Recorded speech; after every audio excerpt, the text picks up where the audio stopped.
Everyone, आज की class के अंदर हम भारतीय संविधान से संबंधित लगभग 80 प्लस जीके के प्रश्नों को देखने वाले हैं, जो कि सारे प्रश्न आपके आने वाले एग्जाम के लिए बहुत ही महत्वपूर्ण होने वाले हैं।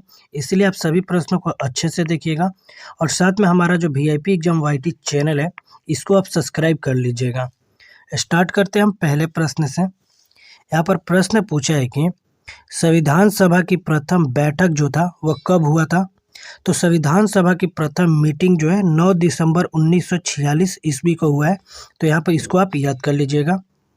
आगे बढ़ते हैं। सेकंड नंबर प्रश्न है कि संविधान सभा के अस्थायी अध्यक्ष के रूप में किसे नियुक्त किया गया था। तो डॉक्टर सच्चिदानंद सिन्हा जी को संविधान सभा के अस्थायी अध्यक्ष के रूप में नियुक्त किया गया था।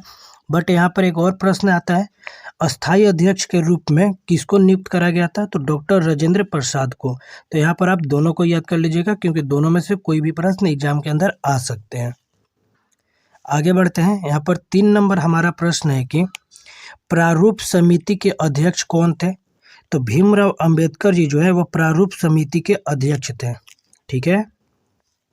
आगे यदि देखें 4 नंबर प्रश्न कि संविधान सभा के अस्थायी अध्यक्ष के रूप में किसे नियुक्त किया गया था या किसे बनाया गया था। तो डॉक्टर राजेंद्र प्रसाद को, जो कि हमने ऊपर ही आपको बताया था कि अस्थायी अध्यक्ष के रूप में डॉक्टर सच्चिदानंद सिन्हा को और अस्थायी अध्यक्ष के रूप में डॉक्टर राजेंद्र प्रसाद को। ठीक है। आगे बढ़ लेते हैं। यहाँ पर 5 नंबर हमारा प्रश्न है कि संविधान सभा के अंतिम रूप से संविधान को कब पारित कर दिया गया था। तो संविधान को अंतिम रूप से कब पारित करा गया था प्रश्न है। तो 26 नवंबर 1949 ईस्वी को। तो यहाँ पे इसको आप याद कर लीजिएगा। 6 नंबर यदि हम प्रश्न देखते हैं कि भारतीय संविधान किस दिन से पूर्णतः लागू हुआ था।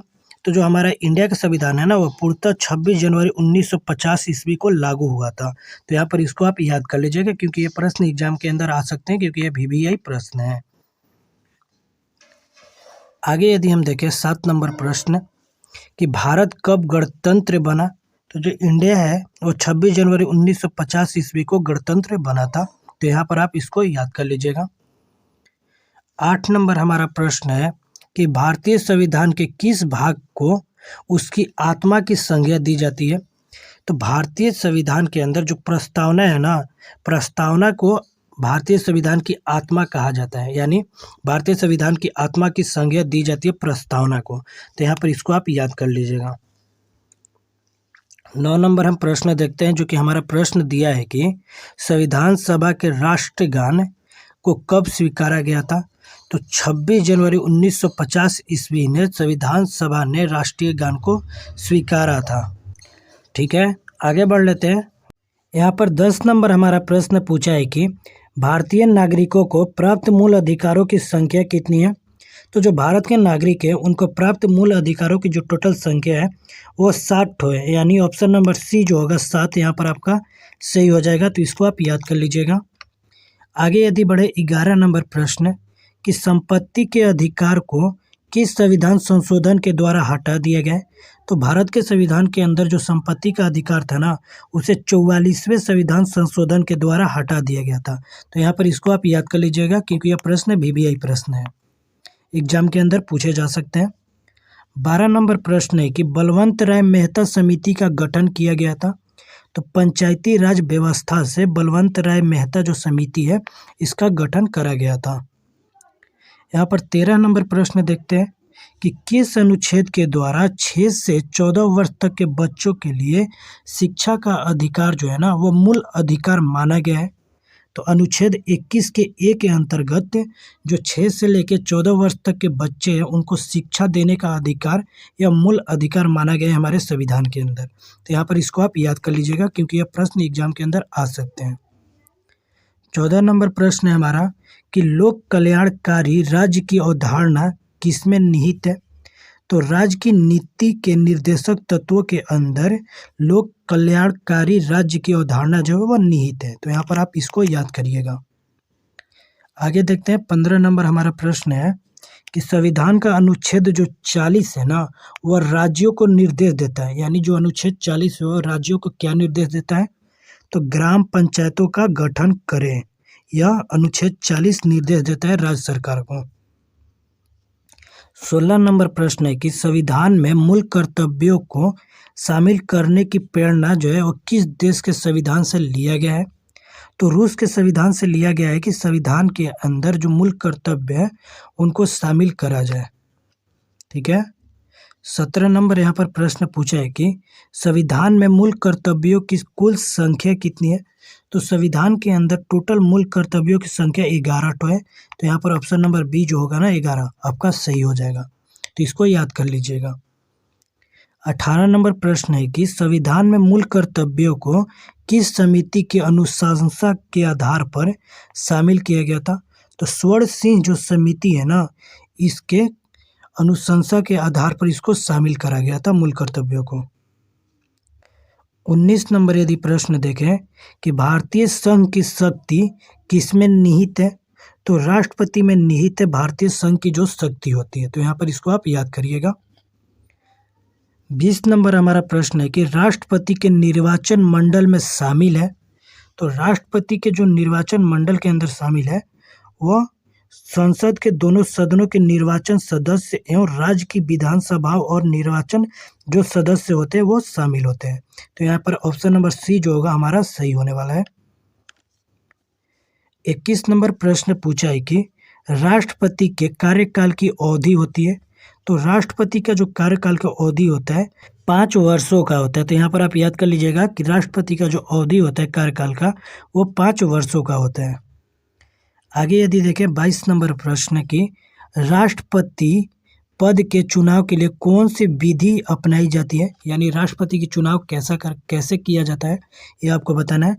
तो अनुपातित प्रतिनिधित्व के द्वारा, एकल संक्रमणीय के द्वारा और प्रत्यक्ष मतदान के द्वारा। यानी ऑप्शन नंबर डी जो होगा इन सभी विधियों के द्वारा राष्ट्रपति का चुनाव करा जाता है।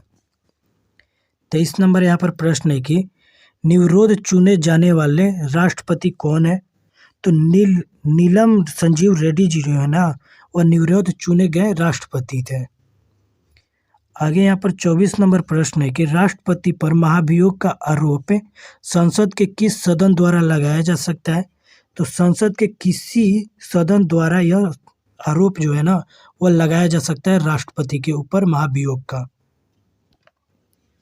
25 नंबर प्रश्न है कि भारतीय सेनाओं का सर्वोच्च सेनापति कौन होता है? तो हमारे राष्ट्रपति होते हैं हमारे भारतीय सेनाओं के सर्वोच्च सेनापति। आगे बढ़े 27 नंबर प्रश्न है कि उपराष्ट्रपति के निर्वाचन मंडल में शामिल है। तो उपराष्ट्रपति के निर्वाचन मंडल के अंदर राज्यसभा एवं लोकसभा के सदस्य जो होते हैं ना वो शामिल होते हैं। तो यहाँ पर इसको आप याद कर लीजिएगा। 28 नंबर प्रश्न पूछा है कि राष्ट्रपति राज्यसभा के कितने सदस्यों को मनोनीत करता है? तो जो राष्ट्रपति होते हैं ना वो राज्यसभा के टोटल 12 सदस्यों को मनोनीत करते हैं। आगे देखते हैं 29 नंबर प्रश्न है कि भारतीय संसद के ऊपरी सदन को क्या कहा जाता है?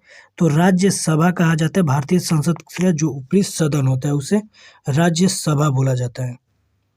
यहाँ पर 30 नंबर हमारा प्रश्न पूछा है कि प्रधानमंत्री की नियुक्ति जो है वो कौन करता है? तो प्रधानमंत्री की नियुक्ति राष्ट्रपति के द्वारा किया जाता है। तो यहाँ पर इसको आप याद कर लीजिएगा। आगे यदि देखें 31 नंबर प्रश्न की यदि प्रधानमंत्री या कोई अन्य मंत्री जो है वह संसद का सदस्य नहीं है तो उसे पद पर बने रहने के लिए कितने दिनों के अंदर संसद का सदस्य बनना आवश्यक होता है? तो 6 महीने के अंदर संसद का सदस्य बनना आवश्यक होता है। या कोई प्रधानमंत्री हो गया या कोई मंत्री है अपने पद पे बने रहने के लिए उनको 6 महीने के अंदर सदस्य बनना आवश्यक होता है संसद का। तो यहाँ पर इसको आप याद कर लीजिएगा। 32 नंबर यदि हम प्रश्न देखते हैं कि मंत्रिपरिषद सामूहिक रूप से किसके प्रति उत्तरदायी है? तो लोकसभा के प्रति उत्तरदायी होते हैं मंत्री परिषद जो है वो। ठीक है। 33 नंबर यहाँ पर प्रश्न पूछा है कि लोकसभा की अधिकतम सदस्य संख्या हो सकती है। तो अधिकतम यदि सदस्य संख्या की बात करें तो 552 हो सकती है लोकसभा की सदस्यों की संख्या। और यहीं पर अगला जो प्रश्न है कि राज्यसभा की अधिकतम सदस्यों की संख्या कितनी हो सकती है? तो 250 हो सकती है। तो यहाँ पर आप दोनों को याद करिएगा। 35 नंबर यहाँ पर प्रश्न पूछा है कि किसी विधेयक को धन विधेयक के रूप में कौन प्रमाणित करता है? तो लोकसभा के जो अध्यक्ष होते हैं ना, वो किसी भी विधेयक को धन विधेयक के रूप में प्रमाणित करते हैं। तो यहाँ पर इसको आप नोट कर लीजिएगा और याद भी कर लीजिएगा, ठीक है। 36 नंबर हमारा प्रश्न पूछा है कि केंद्र सरकार का प्रथम विधि अधिकारी कौन होता है? तो महान्यवादी होते हैं केंद्र सरकार के प्रथम विधि और अधिकारी। तो यहाँ पर इसको आप याद करिएगा। अगला यहाँ पर प्रश्न पूछा है कि संघ राज्य क्षेत्रों का प्रशासन कौन चलाता है? तो संघ राज्य क्षेत्रों का जो प्रशासन है ना, वह राष्ट्रपति द्वारा नियुक्त प्रशासन जो होते हैं वो चलाते हैं। तो यहाँ पर आप इसको याद कर लीजिएगा। 38 नंबर यदि हम प्रश्न देखते हैं कि भारत के प्रथम राष्ट्रपति कौन थे? तो डॉक्टर राजेंद्र प्रसाद जी जो हैं वह भारत के पहले राष्ट्रपति थे, ठीक है। 39 नंबर यदि हम प्रश्न देखें, स्वतंत्र भारत के पहले भारतीय गवर्नर जनरल कौन थे? तो चक्रवर्ती राजगोपालाचारी जी जो है ना, वह स्वतंत्र भारत के पहले गवर्नर जनरल थे। तो यहाँ पर इसको आप याद कर लीजिएगा। 41 नंबर यदि प्रश्न देखें कि लोकसभा एवं राज्यसभा के दो अधिवेशनों के बीच अधिकतम कितने समय का अंतराल होना चाहिए? तो अधिकतम 6 माह का अंतराल होना चाहिए। तो यहाँ पर इसको आप याद कर लीजिएगा। 42 नंबर यहाँ पर प्रश्न आपसे पूछा है कि राज्य की कार्यपालिका का प्रमुख कौन होता है? तो जो राज्यपाल होते हैं ना, वह राज्य की कार्यपालिका के प्रमुख होते हैं, ठीक है। अगला यहाँ पर प्रश्न पूछा है कि संविधान के अनुसार विधानसभा के सदस्यों की अधिकतम संख्या होती है? तो 500 होती है। संविधान के अनुसार विधानसभा में सदस्यों की संख्या टोटल 500 होती है। तो यहाँ पर इसको आप याद कर लीजिएगा। 44 नंबर हमारा प्रश्न पूछा है कि वर्तमान में भारत में कुल कितने राज्यों में विधान परिषद विद्यमान है, यानी विधान परिषद जो है मौजूद है? तो टोटल 6 राज्यों के अंदर मौजूद है विधान परिषद जो है। आगे यदि देखें 45 नंबर प्रश्न की, राज्य का मंत्रिमंडल सामूहिक रूप से किसके प्रति उत्तरदायी होता है? तो विधानसभा के प्रति उत्तरदायी होता है जो राज्य के मंत्रिमंडल होते हैं। 46 नंबर यहाँ आपसे प्रश्न पूछा है कि विधानसभा का वर्ष में कम से कम कितने अधिवेशन होना अनिवार्य होता है? तो 2 अधिवेशन होना अनिवार्य होता है।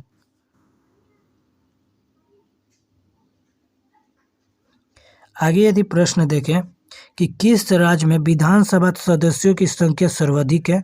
तो उत्तर प्रदेश राज्य के अंदर विधानसभा में सदस्यों की संख्या सबसे अधिक है।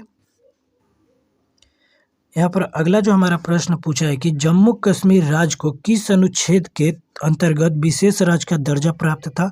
तो अनुच्छेद 370 के द्वारा जम्मू कश्मीर को विशेष राज्य का दर्जा प्राप्त था। तो यहाँ पर इसको आप याद कर लीजिएगा। 49 नंबर यहाँ पर प्रश्न है कि भारत का नियंत्रक एवं महालेखा परीक्षक किसके द्वारा नियुक्त किया जाता है? तो राष्ट्रपति के द्वारा नियुक्त किया जाता है महालेखा और परीक्षक जो होते हैं।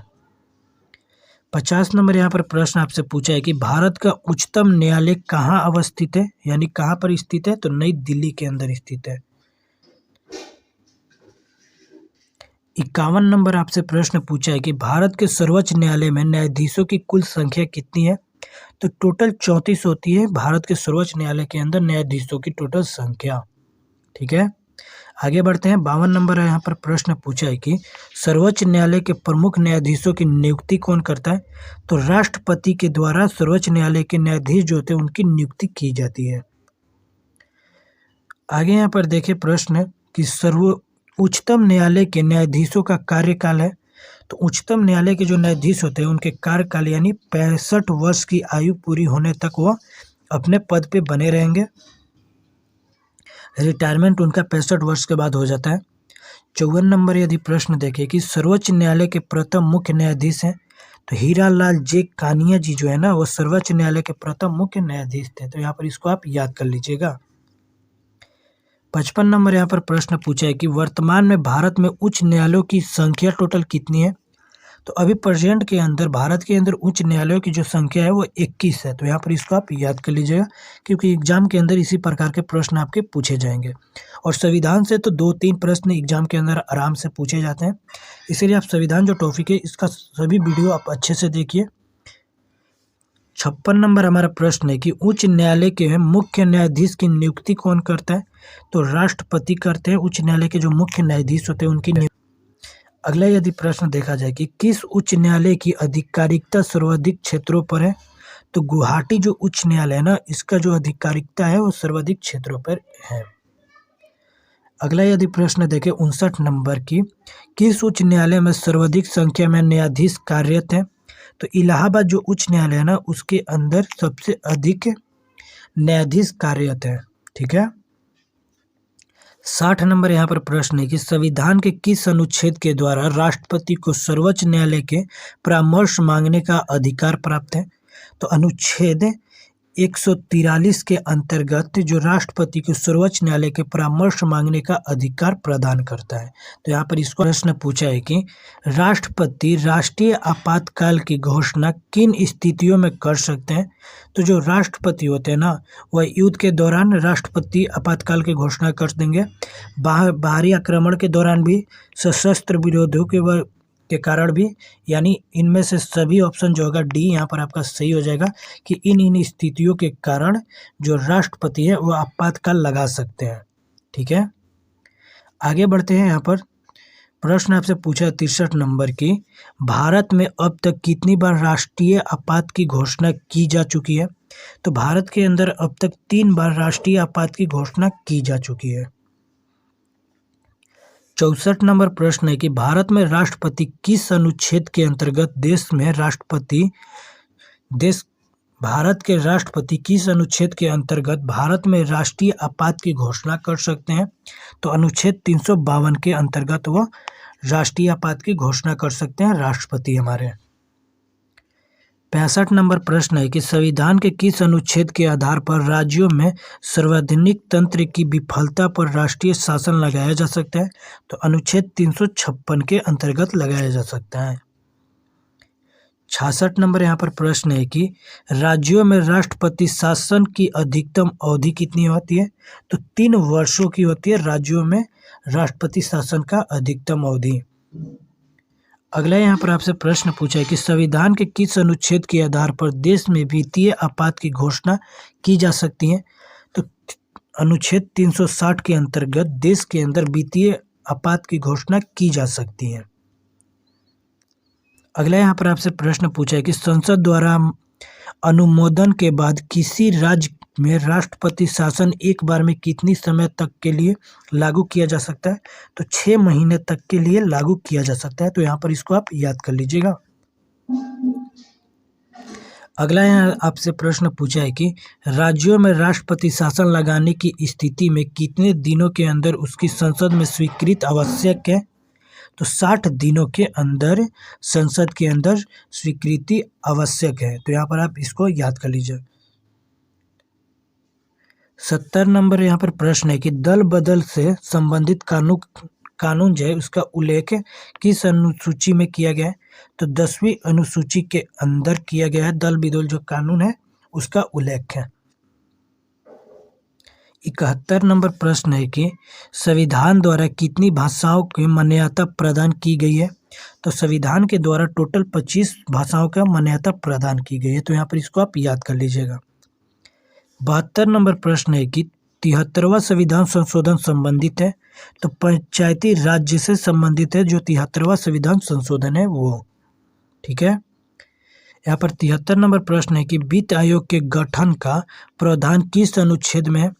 तो अनुच्छेद 280 के अंतर्गत है वित्त आयोग का गठन करने का प्रावधान जो है वो अनुच्छेद 280 के अंदर है। ठीक है।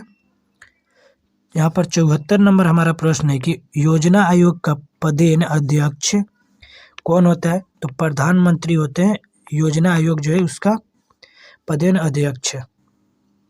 75 नंबर यहाँ पर प्रश्न है कि भारत में प्रथम योजना आयोग का गठन कब किया गया था? तो 15 मार्च 1950 ईस्वी में भारत के अंदर प्रथम योजना आयोग का गठन करा गया था। तो यहाँ पर इसको आप याद कर लीजिएगा। 76 नंबर प्रश्न है कि राष्ट्रीय विकास परिषद की स्थापना कब की गई है? तो 1952 ईस्वी में राष्ट्रीय विकास परिषद जो है इसका स्थापना करा गया है। 77 नंबर हमारा प्रश्न है कि भाषा के आधार पर गठित भारत का पहला राज्य का नाम बताइए। तो जो आंध्र प्रदेश है ना राज्य, यह पहला जो राज्य है जिसे भाषाई आधार पर गठन करा गया था। तो प्रश्न है कि भाषा के आधार पर गठित प्रथम राज्य कौन है भारत का? तो आंध्र प्रदेश है। तो यहाँ पर इसको आप याद कर लीजिएगा क्योंकि यह प्रश्न बहुत ही VVI प्रश्न है। 78 नंबर यहाँ पर आपसे प्रश्न पूछा है कि बलवंत राय मेहता समिति का गठन किया गया था। तो पंचायती राज व्यवस्था से बलवंत राय जो मेहता समिति है इसका गठन करा गया था। 79 नंबर यहाँ पर प्रश्न है कि भारत में सर्वप्रथम 2 अक्टूबर 1959 को पंचायती राज व्यवस्था का शुभारंभ किया गया। यह कहाँ से शुरू किया गया था? तो नागौर, जो कि राजस्थान के अंदर जगह पड़ता है नागौर, वहाँ से इसको स्टार्ट करा गया था।